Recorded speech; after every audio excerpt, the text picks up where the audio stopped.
m'appelle Salma Lamraoui.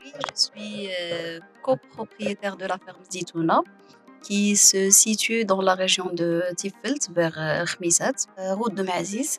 La ferme s'étale sur 4 hectares. On a fait l'acquisition de ce terrain qui était nu et vide depuis 2020, avec mon mari bien sûr. Et ça fait depuis 2020 qu'on y travaille, qu'on y plante, qu'on profite de la nature ici pour pouvoir développer plein de petits projets et de grands projets par la suite. Ce terrain, il est normalement destiné pour l'utilisation familiale, mais par la suite, quand j'ai trouvé de l'intérêt des gens par rapport à ce type de projet, d'activité, on a commencé à ouvrir les portes pour les visiteurs, à vendre les produits de la ferme, à proposer des journées, pas de formation, mais surtout d'initiation par rapport à ce type d'agriculture qui est l'agroécologie et l'agroforesterie.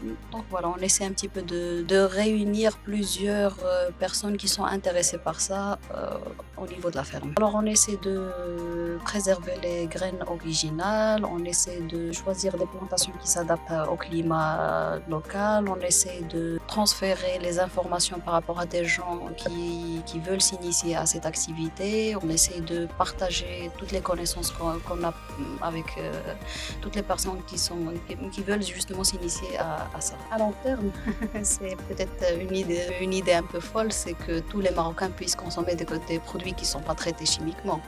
On n'en trouve pas dans les marchés, les semences ne se vendent pas au niveau local, on est obligé de trouver des astuces, des solutions pour les avoir de l'étranger ou par des particuliers ici.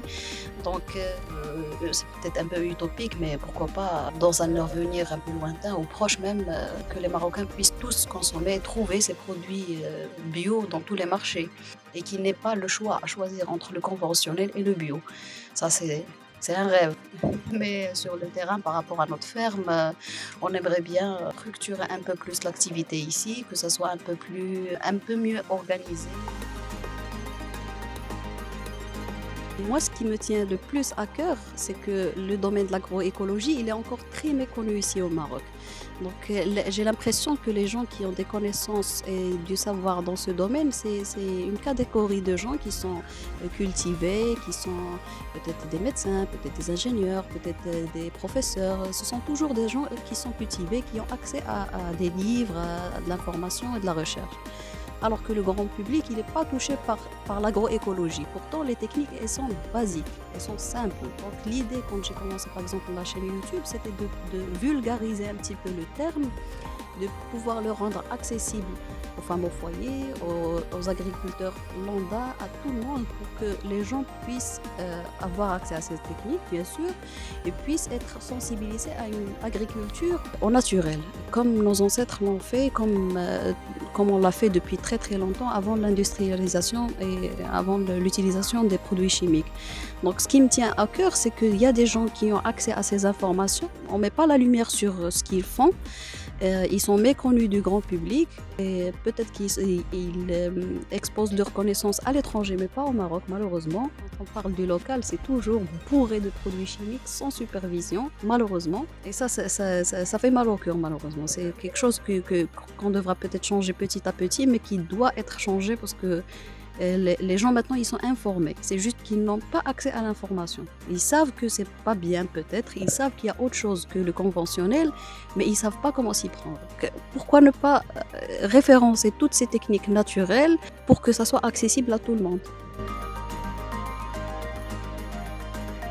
Il faut aimer déjà ça, il faut s'entourer de gens qui ont des connaissances par rapport à ça, chercher l'information, se documenter, ne pas hésiter à poser des questions, ne pas hésiter à demander aux locaux les techniques qu'ils utilisent, parce qu'il y a des techniques qui sont oubliées, même s'ils ne sont pas documentés, mais elles sont vraiment maintenant réutilisées et étudiées par rapport à l'agroécologie. Donc, et surtout, toujours chercher l'information par des sources fiables.